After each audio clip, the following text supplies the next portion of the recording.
ओम तव कथामृतं तप्तजीवनं कविभिरीडितं कल्मषापहं শ্রবণমঙ্গলম শ্রীমদাততম ভুবি গৃণন্তি ये ভুরিদা জনাঃ। শ্রী ভগবানের অশেষ কৃপায় আবার আমরা সমবেত হয়েছি শ্রী শ্রী লাট্টু মহারাজের পুণ্য স্মৃতিকথা, এই চন্দ্রশেখর চট্টোপাধ্যায় বিরচিত এই গ্রন্থটি থেকে পাঠ এবং আলোচনার উদ্দেশ্য নিয়ে আমরা যে অধ্যায়টি পড়ছি সেটির নাম গঙ্গা তীরে তপস্যা। আপনারা আজকে দেখতেই পাচ্ছেন যে আজকে আমরা রামহরিপুরে নেই, আজকে অদ্বৈত আশ্রম কলকাতা কেন্দ্রে এদের এখান থেকে সংযুক্ত হয়েছি। পূজনীয় মহারাজ কলকাতায় আছেন, তিনি এখন রামকৃষ্ণ মিশন ইনস্টিটিউট অফ কালচারে আছেন, বর্তমানে গাড়ির মধ্যে আছেন, কিন্তু আমরা এইখানে সংযুক্ত হয়েছি আলোচনা করবার জন্য। আমরা যে অধ্যায় পড়ছি সেটির নাম গঙ্গা তীরে তপস্যা। প্রথমেই বলিয়া রাখি যে ঠাকুরের দেহাবসানের পর অর্থাৎ 1886 খ্রিস্টাব্দ হইতে 1897 খ্রিস্টাব্দ পর্যন্ত লাট্টু মহারাজের সাধক জীবনের কথা অতি অল্পই শোনা যাচ্ছে। অথচ এই 12 বছর ধরে তিনি যে কঠোরতম সাধনা করিয়াছিলেন তাতে কোনো সন্দেহ নাই। তাহার সকল গুরুভ্রাতাই স্বীকার করেন যে ওইকালে তিনি অদ্ভুত তপস্যা করিয়াছিলেন।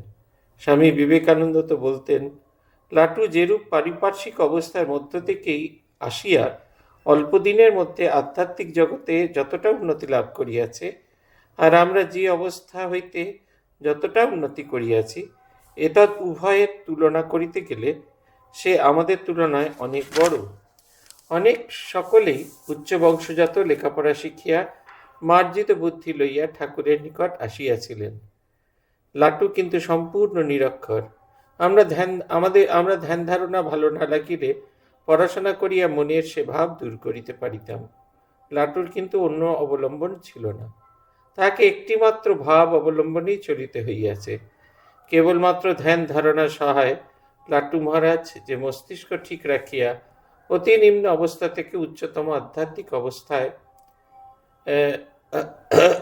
আধ্যাত্মিক সম্পদের অধিকারী হইয়াছেন, তাহাতে তার অন্তর্নিহিত শক্তির ও তাহার প্রতি শ্রী শ্রী ঠাকুরের অশেষ কৃপার পরিচয় পাই।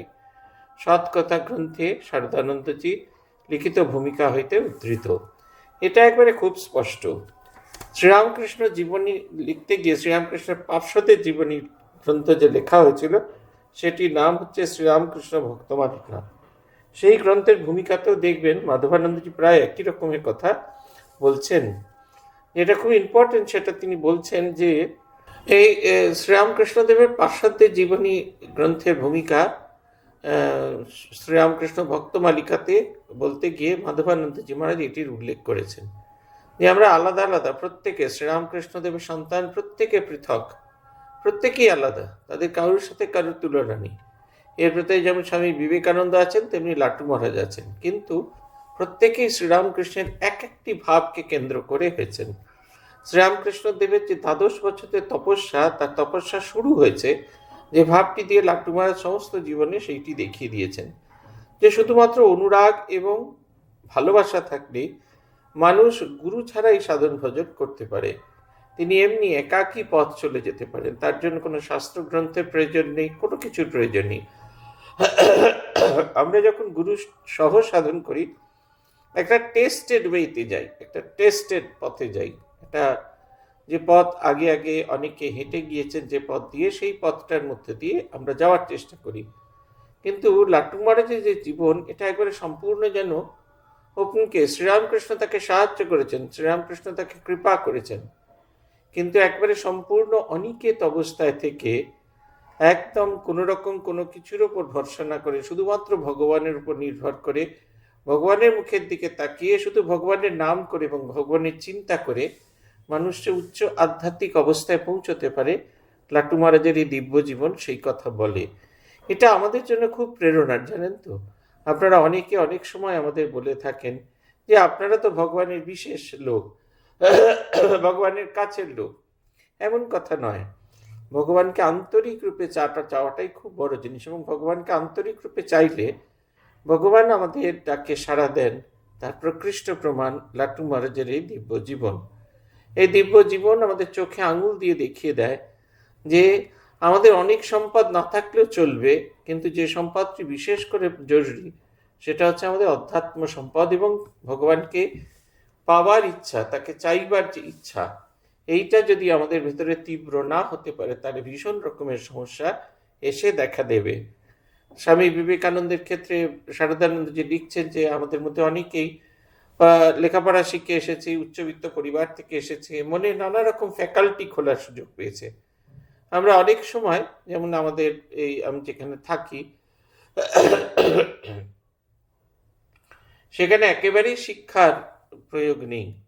মনসাদ্বীপ এইসব অঞ্চলে যেরকম হয়তো বাইরের পৃথিবীর যে চাকচিক্য সেটা হয়তো না জানা থাকলেও মানুষের ভেতর কাছে শিক্ষাটা খুব সহজলভ্য ছিল।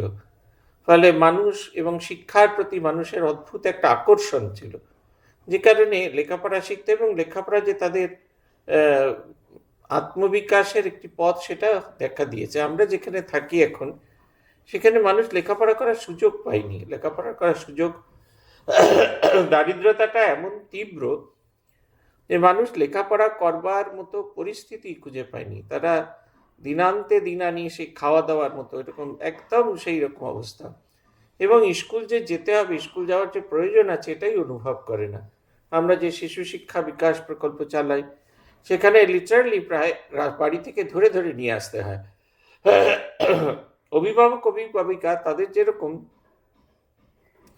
তারা যেরকম লেখাপড়া শেখেনি ঠিক সেরকম তাদেরও সন্তানদের স্কুলে পাঠানো, লেখাপড়া করানোরই আগ্রহটা নেই।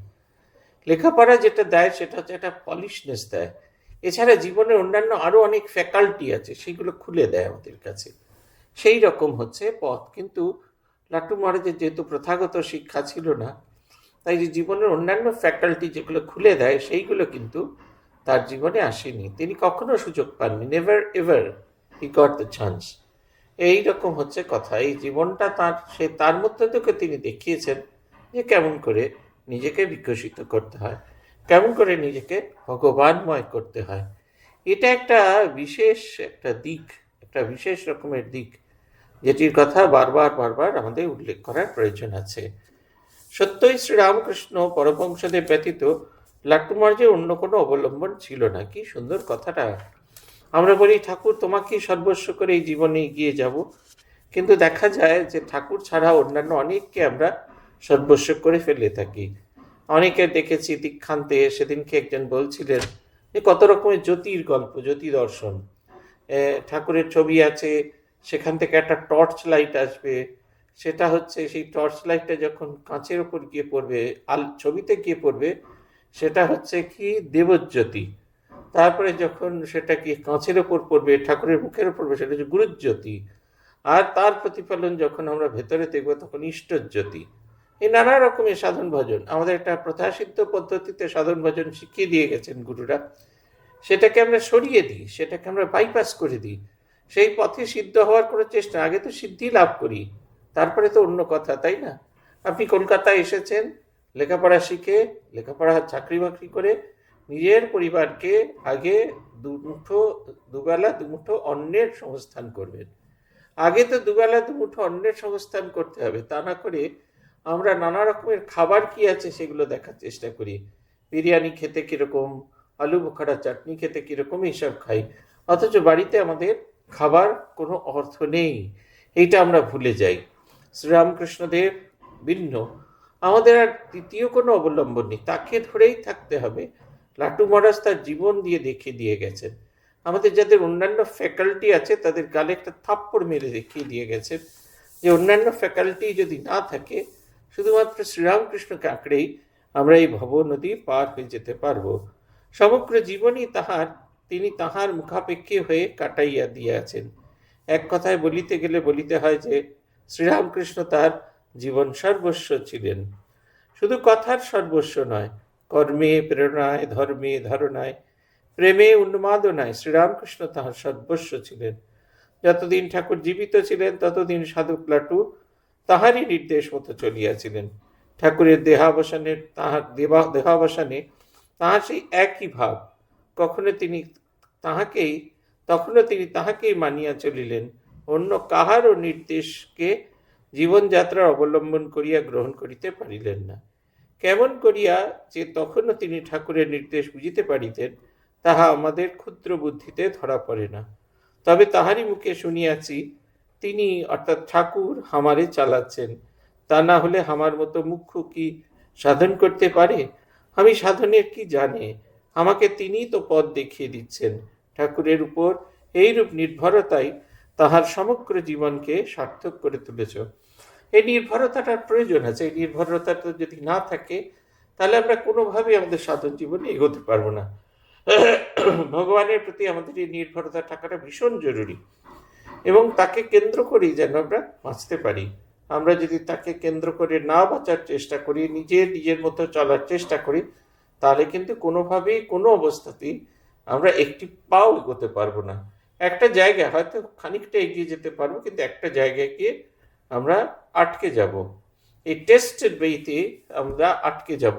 সেই কারণে ভগবানের উপর নির্ভরশীল হতে হয়, এবং ভগবানের প্রতিনিধি যিনি এসেছেন, ভগবান যার মাধ্যম দিয়ে আমাকে পথ দেখাচ্ছেন, তার প্রতি নির্ভরশীল হতে হয়।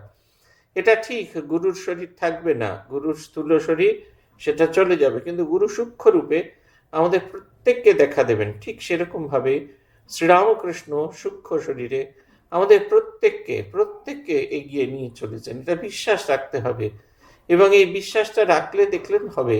আমরা যারা বেলুড় মঠে থেকেছি বা সংঘ পরিচালনার নানা কাজেতে সংযুক্ত হয়ে থাকবার সুযোগ দিয়েছেন ঠাকুর, এটা আমরা শুধুমাত্র কথার কথা নয়, আমরা বিশ্বাস করি, অনুভবও করেছি যে শ্রীরামকৃষ্ণ এই গোটা সংঘকে পরিচালনা করেন। অনেক সময় কোনো সিদ্ধান্ততে মনে হয় ঠাকুর এরকম কেন সিদ্ধান্ত নিলেন, কিন্তু পরবর্তীকালে দেখেছি যে এই সিদ্ধান্তটি অত্যন্ত গুরুত্বপূর্ণ ছিল। কারু দেখেছি সন্ন্যাস ব্রহ্মচর্য হয়নি, এটা একবারে গ্রস এক্সাম্পল আপনাকে দিচ্ছি। কারু দেখেছি যে বছর সন্ন্যাস ব্রহ্মচর্য হওয়ার কথা, কোনো কারণে হলো না, হয় অসুস্থ হয়ে পড়েছে, নাহলে সেই নিঃসংশয়। কিন্তু পরের বছর যখন তার দেখেছি সন্ন্যাস ব্রহ্মচর্য হবে, তার ভেতর যে আকুতি দেখেছি, সন্ন্যাস পাওয়ার জন্য যে আকুতি দেখেছি, এটা কিন্তু পূর্ববর্তী বছরে আমরা দেখিনি। একজন সাধুকে চিনি, তিনি এখন একটি কেন্দ্রের অধ্যক্ষ। যে কোনো কারণেই হোক, সন্ন্যাসের আগে তার বিরুদ্ধে একটি অভিযোগ হলো সন্ন্যাস দীক্ষার কিছুদিন আগেই, এবং সন্ন্যাস দীক্ষা অনেকেরই হলো না। বেলুড় মঠের কাছাকাছি একটি কেন্দ্রে তার পোস্টিং ছিল, ফলে সন্ন্যাস প্রার্থীরা যখন আসছিলেন, তারা তার সঙ্গে দেখা করতে তার কেন্দ্রে, তারা তো জানেন না যে ওনার সন্ন্যাস হচ্ছে না, তারা তার সঙ্গে দেখা করে এসেছেন। এমনকি ঠাকুরের জন্মতিথির দিনও তিনি মঠে এসেছেন, এবং বন্ধুদের সন্ন্যাস হচ্ছে, তার হচ্ছে না। তার যে কষ্টটা কি ভয়ঙ্কর সেটা আমরা দেখতে পেয়েছি। কিন্তু পরবর্তীকালে ঠাকুরের জন্মতিথি হয়ে যাওয়ার পর এবং পরের বছর যখন তিনি সন্ন্যাস পেলেন, এই একটা বছর তাকে আমরা খুব কাছ থেকে দেখার সুযোগ পেয়েছি। দেখেছি সমস্ত দিন একেবারে ডুবে আছেন।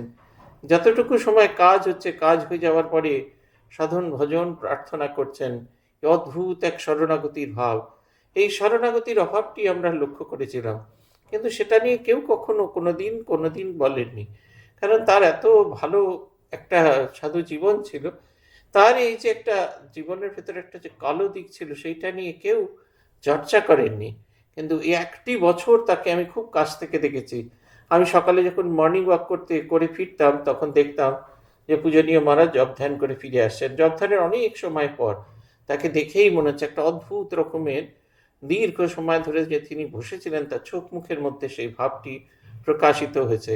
সকালবেলা মঙ্গল আরতির আগে গিয়ে দেখছি মায়ের মন্দিরে হাত জোর করে দাঁড়িয়ে আছেন শরণাগতির মতো, যেন নিজেকে বারবার বদল করবার জন্য প্রার্থনা করছেন, এবং সেটি পরবর্তীকালে পূর্ণ হয়েছে। এবং এখনো তিনি একটি কেন্দ্রের অধ্যক্ষ হিসেবে কাজ করছেন, অত্যন্ত দক্ষতার সঙ্গে কাজ করছেন, এবং সমগ্র ভাবটিকে একাকী টেনে নিয়ে চলেছেন। সেই অঞ্চলে শ্রীরামকৃষ্ণ ভাবকে তিনি একাকী টেনে নিয়ে চলেছেন। সবার ভেতরে যারাই তার কাছে আসে, তাদের ভেতরে তিনি প্রেরণার স্বরূপ হয়ে যান। আমরা খবর রাখি, কাজের সূত্রে তার সঙ্গে নানা সময় পরিচয়, কিন্তু সেই মানুষটা যাকে আমরা সন্ন্যাসের আগে দেখেছি এবং সন্ন্যাসের পর যাকে দেখছি, না হওয়ার পর থেকে যাকে দেখছি, এই দুটি মানুষকে চিনতে পারে না। হেল অ্যান্ড হেভেন ডিফারেন্স। তাকে কেন্দ্র করে তিনি আমাদের মুক্তির পথ করে দেন। আমাদের মধ্যে একজন এসেছিলেন, এখনো আছেন সঙ্গে, সন্ন্যাসী। তিনি যখন সাধু হতে আসেন, একটা কেন্দ্র থেকে তাকে নিয়ে আসা হয়েছিল। সব কিছুতেই তার বিরক্তি, সব কিছুতেই তার রাগ, সব কিছুতেই তার অভিমান। হঠাৎ করে পূজ্যপাদ আমাদের একজন মহারাজের সেবায় তাকে পাঠানো হলো। সেই মহারাজের সূত্র ধরে তিনি ঠাকুরের কাছে গেলেন। তিনি যখন ফিরে এলেন সেবা থেকে, তখন সেই মানুষটাকে আর দেখে চিনতে পারছি না। তাকে ভগবানকে কেন্দ্র করলে, ভগবানের কাছে ভালো হতে চাইলে তিনি হাত ধরেন এবং আমাদের ভেতরে যে পরিবর্তন এনে দেন, এইগুলো অন্যান্যদের জীবনের থেকে যেমন দেখেছি, নিজের জীবনের ক্ষেত্রেও দেখেছি। অতএব আমাদের এই জগৎ সংসারে যদি কাউকে ধরার ইচ্ছা হয়, যেন আমরা ভগবানকেই ধরি। কারণ আমাদের ভেতরের পরিবর্তন, আমরা তো এই যে সাধন ভজন করতে আসি আর অন্য কোনো উদ্দেশ্য নেই। আমার অন্তর্নিহিত আমিকে বদল করার জন্য আমরা সাধন ভজন করতে আসি। এই অন্তর্নিহিত আমিকে যদি বদল করতে হয়, তাহলে অবশ্যই অবশ্যই ভগবানকে আঁকড়ে ধরতে হয়। তাকে ধরে তাকেই একমাত্র পথ করে আমরা যদি এগোতে পারি, তাহলে আমাদের হবে। যতদূর শুনিয়াছি তাহাতে বলিতে পারি যে লাট্টু মহারাজ বরাবরই শ্রী শ্রী ঠাকুরের কথায় অটুট বিশ্বাস রাখতেন। পূর্বে বলিয়াছি, দেহাবসানের পরদিনই শ্রী শ্রী ঠাকুর মাকে দেখা দিয়ে বলেছিলেন, আমি আবার কোথায় গেছি, এই তো রয়েছি, শুধু এ ঘর থেকে ও ঘর এসেছি। এই কথা কয়টি তিনি অতি বড় সত্য বলিয়া গ্রহণ করিয়াছিলেন। তাই যখনই যে কোনো সমস্যায় পড়িতেন, তখনই তিনি ঠাকুরের দিকে চাহিয়া থাকিতেন, তাহারই নির্দেশের অপেক্ষা করিতেন। যতক্ষণ না তাহার নিকট হইতে স্পষ্ট কোনো নির্দেশ পাইতেন, ততক্ষণ পর্যন্ত তিনি এই সমস্যা বহুল কার্যে অগ্রসর হইতেন না। এমন কতদিন কাটিয়াছে যে যখন তাহার নির্দেশ পাইবার জন্য তাহাকে মাসের পর মাস, বৎসরের পর বৎসর অপেক্ষা করিতে হইয়াছে। বলরাম মন্দিরে তিনি একদিন আমাদের নিকট বলিয়াছেন, তোমাদের আবার নির্ভরতা। দুদিনে তাকে টেকে সারা না পেলে অমনি নিজের মতে কাজ করতে লেগে যাও, যেন ভগবানের চেয়ে তুমি আরো বেশি বোঝো। তাঁর উপর নির্ভর করা মানে তাঁর আদেশে চলা। তাঁর হুকুম না পেলে কোনো কিছু করতে যাবে না। এমনকি তাতে যদি তোমাদের হাজারো ক্ষতি হয়, তাতেও টলবে না। তবে তাঁর উপর নির্ভর করেছো বলতে পারো। বিবেকানন্দ ভাই একটি কথা বলতো, রামকে পেলুম না বলে শ্যামের সঙ্গে ঘর করব, এ তো ভালো না। না হয় একটা জন্ম তারই জন্য বাজে কাজে গেল। দেখো তো তার উপর কেমন সে নির্ভর করত। একটা জীবন তার জন্য বাজে দিতেও রাজি ছিল। এমন ভাবে তাকে, অর্থাৎ ঠাকুরকে ধরতে হয়। তবে তো তিনি তোমাদের পথ দেখিয়ে দিয়ে যাবেন। আত্মস্থানন্দজি তার একটি শ্রুতি কথা আমাদের বলেছিলেন, অচলানন্দজি মহারাজের কথা। আপনারা অনেকেই অচলানন্দজির জীবনী পড়েছেন। আত্মস্থানজির সঙ্গে যেদিন প্রথম তার দেখা হয়, আত্মস্থানন্দজি এসেছিলেন তার সঙ্গে দেখা করতে শুধু এই ভেবে যে স্বামী বিবেকানন্দের শিষ্যকে তিনি দেখবেন। তিনি শ্রীরামকৃষ্ণের সন্তানের কাছে মন্ত্র দীক্ষা পেয়েছিলেন বিজ্ঞানানন্দজি মহারাজের কাছে, এবং তারপরে তখন তিনি বেলঘরিয়া স্টুডেন্টস রুমে আছেন, পড়াশোনা করছেন। কিন্তু যখন শুনলেন বেলুর মঠের লেগেট হাউসে যে স্বামী অচলানন্দজি কেদার বাবা এসেছেন, তখন তাকে দেখতে এলেন। কাশী থেকে কেদার বাবা এসেছিলেন, তিনি তাকে দেখতে গেলেন। লেগেট হাউসে ঢুকেই দেখলেন যে একজন সন্ন্যাসী, খুব রোগা, আর শুধুমাত্র কৌপিনটা পড়া, আর দু কাঁধে একটা বোম্বাই তোয়ালে এরকম করে ঝুলছে। দু কাঁধের সেই বোম্বাই তোয়ালেটাকে এরকম করে টেনে সেই সন্ন্যাসীটি লেগেট হাউসের চতুর্দিকে ঘুরছেন। তাকে গিয়ে বললেন, আমি কেদার বাবার সঙ্গে দেখা করতে চাই। সেই সন্ন্যাসীটি তাকে জিজ্ঞাসা করলো, তুমি কেদার বাবার সঙ্গে দেখা করতে চাও? বলে তার সঙ্গে হাঁটতে শুরু করলেন। তার কাঁধে হাত দিয়ে হাঁটছেন, যেন কত দিনের পরিচিত। তারপরে এক দুবার হাঁটার পর বলছেন, ভাই কত জন্ম তো এমনি এমনি কাজে গেল, একটা জন্ম না হয় তুমি স্বামীজির কাজে দিলে। আত্মস্থানীজি বুঝতে পারলেন এই মানুষটি আর কেউ নয়, ইনি স্বয়ং কেদার বাবা।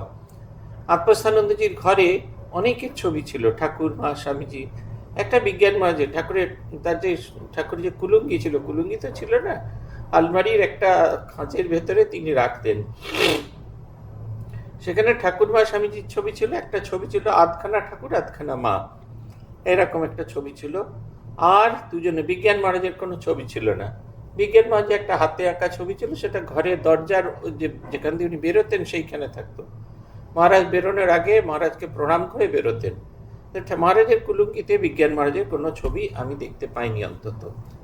এই ছবি কিন্তু কুলুঙ্গিতে দুজন সন্ন্যাসীর ছবি ছিল। একজন হলেন স্বামী নির্বেদানন্দজি মহারাজ এবং আরেকজন স্বামী অচলানন্দজি। আমি চিনি না, তাই একদিন মহারাজকে জিজ্ঞেস করলাম, মহারাজ এই বৃদ্ধ সাধু কে? সে কি রে, তুই কেদার বাবাকে চিনিস না? বলে কেদার বাবার সঙ্গে আমাদের পরিচয় করে দিই, এবং ওই প্রথম পরিচয়ে এই গল্পটা আমি তার মুখ থেকে শুনেছি। তিনি বলছেন, কাঁধে হাত দিয়ে এমন আকুলতার সঙ্গে বলছেন যে একটা জীবন যদি তার জন্য চলে গেল তো গেল, কত জীবন এমনি করে কেটেছে। এইটা হচ্ছে কথা, আদর্শের প্রতি একটা নিষ্ঠা থাকা। স্বামীজি বলছেন, রামকে পেলুম না বলে শ্যামের সাথে ঘর করতে হবে, এরকম কোনো কথা নেই। রামকে পেলুম না, এই দুঃখটা আমার জীবনে থাকুক, কিন্তু রামের জন্যই আমি প্রতীক্ষা করে থাকবো। রামকে পাওয়ার ইচ্ছাটাই আমি আমার অন্তরে পোষণ করে রাখবো। আমি অন্য কোনো রকম কোনো ইচ্ছা অন্তরে পোষণ করব না। এটা একবারে খুব পরিষ্কার করে আমাদের মনে রাখতে হবে। আমরা ডেভিয়েট করে যাই সাধন ভজন করতে করতে, আমরা অল্প দিন সাধন ভজন করতে করতে ডেভিয়েট করে যাই, আমরা আদর্শ থেকে সরে যাই। এই আদর্শ থেকে সরে যাই বলে আমাদের জীবনে এত কষ্ট, আমাদের জীবনে এত দুঃখ হয়, অথচ আমরা একবারও দেখবার চেষ্টা করি না আমাদের সাধন ভজনে কোথাও ঘাটতি হচ্ছে। পূজ্যপাদ ভূতেশানন্দজি মহারাজ, আমি এটা আমার নিজের অনুভূতি থেকে এই কথাটা বলছি। পূজ্যপাদ ভূতেশানন্দজি মহারাজ যখন আমাদের মন্ত্র দীক্ষা দিয়েছিলেন, তখন তিনি একটি ছোট্ট বই দিয়েছিলেন, আপনারাও অনেকে পেয়েছেন। আবার দেখুন, কারুর না কারুর একটি মাইক্রোফোন অন হয়েছে এবং তিনি গল্প করে চলেছেন। যার মাইক্রোফোন অন হয়েছে তিনি যদি দয়া করে একটু বন্ধ করেন, খুব আনন্দ হয়। তারপরে এই হলো, পূজ্যপাদ ভূতেশানন্দ মহারাজ মন্ত্র দীক্ষা হয়ে যাওয়ার পরে সেই বইটি দেখালেন আমাদের, সেই বইটি তিনি পড়েও শোনালেন আমাদের, বললেন এই বইটি তোমাদের কাছে থাকবে। তারপরে যে কথাটি বললেন সেটা খুব ভয়ঙ্কর কথা। বললেন যে যখনই তোমার মনে হবে তোমার সাধন ভজন ঠিক মতো হচ্ছে না, তখনই বইটি খুলে দেখবে। আমার 1989 সালে মন্ত্র দীক্ষা হয়েছে, বইটি আমার কাছে এখনো আছে। যখনই দেখছি সাধন ভজনে আমার মন লাগে না, তখনই ওই বইটি আমি খুলে দেখি এবং গিয়ে দেখি যে মহারাজজি যেরকমভাবে সাধন ভজন করতে বলেছিলেন, তার কোনো একটা জায়গায় কোনো অংশ থেকে আমি যেন ডেভিয়েট করেছি, রাস্তা থেকে যেন একটু সরে এসেছি। এই আবার সেই গ্রন্থটি আমাকে রাস্তায় তুলে দিতে সাহায্য করে। ভগবানের উপর নির্ভর করে থাকতে হবে। যে মন্ত্র আমি পেয়েছি, যে সাধন পথ আমি পেয়েছি, সেই মন্ত্র এবং সাধন পথের প্রতি আমাদের নিষ্ঠা থাকা দরকার। আমাদের যদি সেই মন্ত্র এবং সাধন পথের প্রতি নিষ্ঠা না থাকে, তাহলে আমরা কোনোভাবে কোনো অবস্থাতেই ভগবানকে আঁকড়ে ধরে থাকতে পারবো না। এই কথাটা কিন্তু আমাদের একেবারে অন্তর থেকে বুঝে নিতে হবে। গাঁট বেঁধে নিয়ে যাওয়ার যেরকম কথা বলা হচ্ছে, ঠিক সেই রকম আমাদের হৃদয়ের ভেতরে একটা গাঁট বেঁধে নিয়ে যেতে হবে। এই জীবনেই ভগবান লাভ হবে, এই জীবনেই আমি ভগবানকে লাভ করব। এই যে মন্ত্র, এই যে সাধন পথ পেয়েছি, এইটাতেই এগিয়ে যাওয়া। আমি যত এগোতে পারবো, শ্রীরামকৃষ্ণদেবের কৃপা, শ্রীরামকৃষ্ণদেবের সহায়তা আমার কাছে আসবে। তার একটি কথা শুনিয়া ভক্তটি বলিয়াছিলেন, মহারাজ আমাদের সে নির্ভরতা আসে না কেন? মহারাজ বললেন, তোমরা যে তাঁর চেয়েও নিজের বুদ্ধি অভিমানকে বেশি করে মানো, তাঁর আদেশের জন্য অপেক্ষা করতে রাজি হও না, একটুতেই ধৈর্য হারিয়ে ফেলো। তাই এই কথোপকথন থেকে বুঝতে পারা যায় লাটু মহারাজ ঠাকুরের দেহাবসানের পর কতখানি ধৈর্য লইয়া তাহার অর্থাৎ ঠাকুরের আদেশের অপেক্ষা করতেন। এইটা একটা খুব বড় জিনিস। আমাদের জীবনে একটা খুব বড় জিনিস এইটা। আমরা কখনো কোনো অবস্থাতেই আমরা নিজেদেরকে আমাদের গুরুর চেয়ে বেশি বুদ্ধিমান মনে, আপনারা আমিও মনে করতাম, আমিও ভীষণভাবে মনে করতাম যে আমার চেয়েও আমার গুরুর আমার মতো বুদ্ধি নেই। তিনি বুদ্ধিমান বটে, তিনি প্রেসিডেন্ট হতে পারেন, কিন্তু আমি তার চেয়ে অনেক বেশি বুদ্ধিমান। এইটা আমরা সবসময় আমি মনে করতাম। এবং পরবর্তীকালে এখন অনেক পথ ঘুরে ঘুরে এখন ধীরে ধীরে বুঝতে পেরেছি যে পথটা ঠিক নয়। তিনি যে পথটি দিয়েছেন সেটি একমাত্র পথ। এটা একবারে হাড়ে হাড়ে আমি বুঝে নিয়েছি। আমার এই ক্লাসটার পরে আবার একটা ক্লাস আছে, সেখান থেকে লোকজন আসতে শুরু করেছে। এই কারণে আমার একজন এসেছেন, তাকে উত্তর দিয়ে দিই। এই হচ্ছে অবস্থা। এইটা আমাদের নিজেদের আমরা বড্ড বেশি বুদ্ধিমান মনে করি, এবং বুদ্ধিমান মনে করি বলেই আমাদের সমস্ত গোলমাল হয়ে যায়। আমরা কিছুতেই বুঝতে চাই না যে আমাদের এই কষ্টটা, আমাদের গুরু আমাদের চেয়ে বেশি বুদ্ধিমান এবং আমাদের সমস্ত সমস্যা তিনি বুঝতে পারেন। আত্মস্থানন্দজিকেই কত কি ভাবতাম, সাধারণ মানুষ মনে করতাম, এবং মহারাজকে পরবর্তীকালে, সেই সময় তো বটেই, তখন ভাবতাম কেমন করে জানতে পারেন। আর যখন পরে মহারাজ প্রেসিডেন্ট হয়ে গেলেন, মহারাজ আরও কাছ থেকে দেখার সুযোগ হলো, আমারও বয়স হয়ে গেল 20 বছর সঙ্গতে থাকার ফলে, তখন অনুভব করতে পারতাম এরা কত শক্তিশালী, আর এদেরকে আমরা কত সাধারণ মানুষ বলে মনে করতাম। যার পায়ে নিজেকে সর্বস্ব নিবেদন করেছি, আর কোথাও ফিরে আসা না। আত্মস্থানন্দজি আমাদের একটা কথা বলতেন, খুব জোর দিয়ে বলতেন, সেই কথাটি আমরা যদি মেনে চলতে পারি তাহলে খুব ভালো হয়। আত্মস্থানন্দজি বলতেন যে সাধু জীবন মানে হচ্ছে নো লুকিং ব্যাক, আর ফিরে যাওয়া নয়, কোনোভাবেই আর ফিরে যাওয়া নয়। একবারে সমস্ত মন প্রাণ সমস্ত কিছু দিয়ে, একবারে সমস্ত মন প্রাণ উজাড় করে ভগবানের পাদপথে নিজেকে নিবেদন করা। তিনি উদাহরণ দিতেন যে সাধন জীবন কীরকম না, একটা নির্জন দ্বীপে নৌকায় করে এসেছি, আসার পরে সেই দ্বীপে পৌঁছানোর পর সেই নৌকাটাকে পুড়িয়ে দিয়েছি। আর তো জগৎ সংসারে তো মেনল্যান্ডে আসার কোনো উপায় নেই। অতএব সমস্ত মন প্রাণ উপায় যখন নেই, তখন এই দ্বীপটাতেই যখন থাকতে হবে, তখন ভালো করে এই দ্বীপটাকে ভালো করে দেখব, কোনখানে জঙ্গল আছে, কোথায় নারকেল গাছ আছে, কোথায় শস্যের ক্ষেত আছে, কেমন করে এই দ্বীপটা থেকে আমি রিসোর্স নিয়ে নিজেকে সমৃদ্ধ করতে পারবো। যে কটা দিন বেঁচে থাকবো, সে কটা দিন যেন নিজেকে সমৃদ্ধ করে তুলতে পারি। আমি যদি মনে করি না খাবো না, ঠিক আছে, সাধারণ ভজনের জীবনে এসেও অনেকে এই রকম অসুস্থ হয়ে পড়ে, তারপরে তাদের বাইরে চলে যেতে হয়, ফিরে যেতে হয়, জীবনটা আধখানা থেকে যায়। একজন সাধুর কথা আমার খুব মনে আছে, তার ঠিক সন্ন্যাসের 3 মাস আগে তিনি সঙ্ঘ পরিত্যাগ করেছিলেন। আমি তাকে খুব ভালো করে চিনতাম, জগদ্দান মঠে এক সময় তিনি ছিলেন, এবং আমাকে দেখতে খানিকটা তার মতো, তিনি খানিকটা লম্বা, আমি অতটা লম্বা নই। তাই মাঝে মাঝে আমি যখন জয়েন করেছিলাম, তখন লোকেরা জিজ্ঞেস করতেন যে তোমার বড় দাদা কিনা। আমি যখন সাধু হইনি, ছাত্র অবস্থাতে যেতাম, তখন জগদ্দান মঠে যখন তিনি ছিলেন, তখন কেউ মজা করে বলতো অমুক মহারাজের ছোট ভাই দেখা করতে এসেছে। আমার কোনো আপত্তি ছিল না এই কথাতে। তারপরে একটা সময় শুনলাম তিনি সন্ন্যাসের আগে চলে গেলেন। অনেকবার দেখা হয়েছে তার সঙ্গে, কখনো কখনো কথা বলারও সুযোগ হয়েছে, কখনো উনি নিজে এসে বলার সুযোগ করেছেন। তিনি আমাকে বলেছিলেন, ভাই যাই হয় হোক, শ্রীরামকৃষ্ণকে আঁকড়ে ধরে থাকো, এই পথে এসেছো, এই পথকে আঁকড়ে ধরে থাকো। আমি শুধু বলছি না যে আমরা যারা সন্ন্যাস জীবনে এগোচ্ছি তা নয়, আপনারা যারা গৃহস্থ জীবনে আছেন, নিত্যদিনের ঘর সামলাচ্ছেন, আপনারা যারা শ্রীরামকৃষ্ণকে আঁকড়ে ধরেছেন, আঁকড়ে ধরে থাকুন।